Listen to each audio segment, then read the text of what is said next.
ପିଲାମାନେ ଆଜି ପୁଣି ଏକ ସୁନ୍ଦର କାହାଣୀ ସହିତ ମୁଁ ତୁମମାନଙ୍କ ପାଖରେ ଆଜି ଆସି ପହଞ୍ଚିଛି। କାହାଣୀଟି ସମ୍ପୂର୍ଣ୍ଣ ଦେଖିଲେ ତୁମେ ଏ କାହାଣୀଟିକୁ ଠିକ୍ ଭାବେ ବୁଝିପାରିବ। ତାହେଲେ ଆମେ କାହାଣୀଟି ଆରମ୍ଭ କରିବା। ରଘୁରାଜପୁର ନାମକ ଏକ ଛୋଟିଆ ଗାଁରେ ଏକ ଦମ୍ପତି ରହୁଥିଲେ। ତାଙ୍କର ରାଧା ନାମରେ ଗୋଟିଏ ସୁନ୍ଦର ଝିଅଟିଏ ଥିଲା। ଝିଅଟି ଦେଖିବାକୁ ଯେତିକି ସୁନ୍ଦର ଥିଲା, ପାଠଶାଠରେ ବି ଅତି ଭଲ ଥିଲା। ପିତା ଘନଶ୍ୟାମ ଅଟୋ ଚଳାଇ ଯେଉଁ କିଛି ଟଙ୍କା ରୋଜଗାର କରୁଥିଲେ, ସେଥିରେ ସେମାନଙ୍କର ପରିବାର ଚଳୁଥିଲା। ଝିଅ ରାଧାକୁ ନେଇ ଘନଶ୍ୟାମ ଅନେକ ଗର୍ବ କରୁଥିଲେ। ମାତା ଶ୍ରଦ୍ଧା ମଧ୍ୟ ରାଧାକୁ ପାଠ ପଢ଼ିବାକୁ ପ୍ରବର୍ତ୍ତାଉଥିଲେ। କିନ୍ତୁ ଗାଁର କିଛି ଲୋକ ଝିଅର ଏ ପାଠପଢ଼ାକୁ ବିରୋଧ କରୁଥିଲେ। ରାଧା ସବୁବେଳେ ଶ୍ରେଣୀରେ ପ୍ରଥମ ହୁଏ। କ୍ରୀଡ଼ା ପ୍ରତିଯୋଗିତା ଏବଂ ସଙ୍ଗୀତ ପ୍ରତିଯୋଗିତାରେ ମଧ୍ୟ ସେ ସର୍ବଦା ବିଦ୍ୟାଳୟରୁ ପ୍ରଥମ ପୁରସ୍କାର ପାଇଥାଏ। ରାଧାର ଆଖିରେ ଥାଏ ଆଖିଏ ସ୍ୱପ୍ନ। ରାଧା ବଡ଼ ହେଲା। 10ମ ବୋର୍ଡ଼ ପରୀକ୍ଷାରେ ଶତକଡ଼ା 95 ନମ୍ବର ରଖି ଜିଲ୍ଲାରେ ପ୍ରଥମ ହେଲା। ଏହାପରେ ସେ ଯୁକ୍ତ 2 ବିଜ୍ଞାନ ନେଇ ପାଠ ପଢ଼ିବ ଏବଂ ଏକ ଡାକ୍ତର ହେବ ବୋଲି ଭାବିଲା।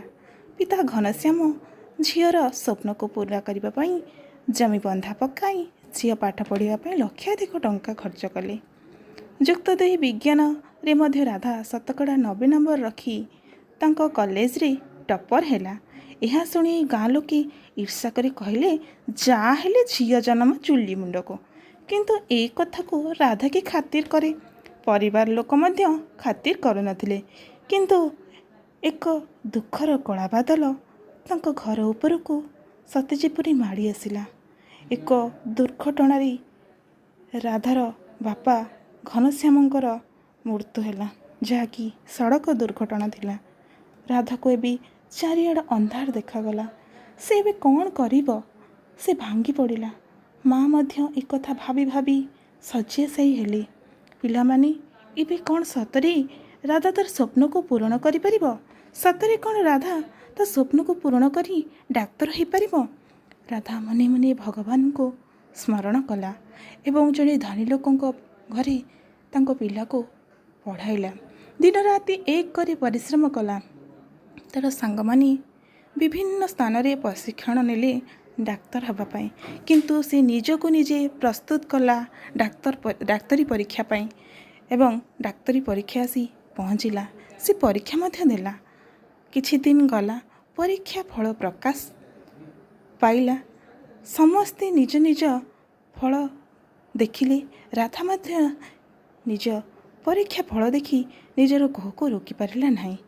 ସେ ଆଖିରୁ ଧାର ଧାର ହୋଇ ସତେ ଅବା ଖୁସିର ଲୁହ ଗୁଡ଼ିକ ଝରି ପଡ଼ୁଥିଲା।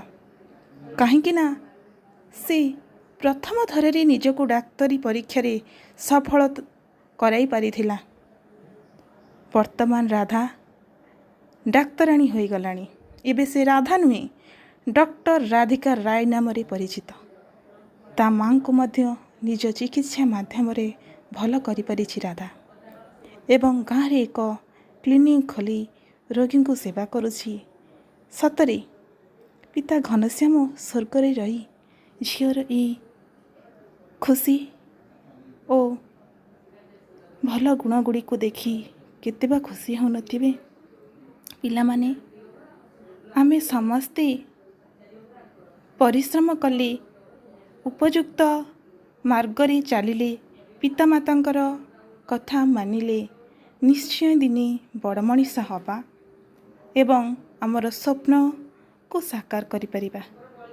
ତେଣୁକରି ସମସ୍ତେ ସ୍ୱପ୍ନ ଦେଖ ଏବଂ ତାହାକୁ ସାକାର କରିବା ପାଇଁ ଚେଷ୍ଟା କର। ତୁମେ ଏ ଗପରୁ କ'ଣ ଶିଖିଲ ନିଶ୍ଚୟ କମେଣ୍ଟ ମାଧ୍ୟମରେ ଜଣାଇବ। ରହିଲି, ଧନ୍ୟବାଦ।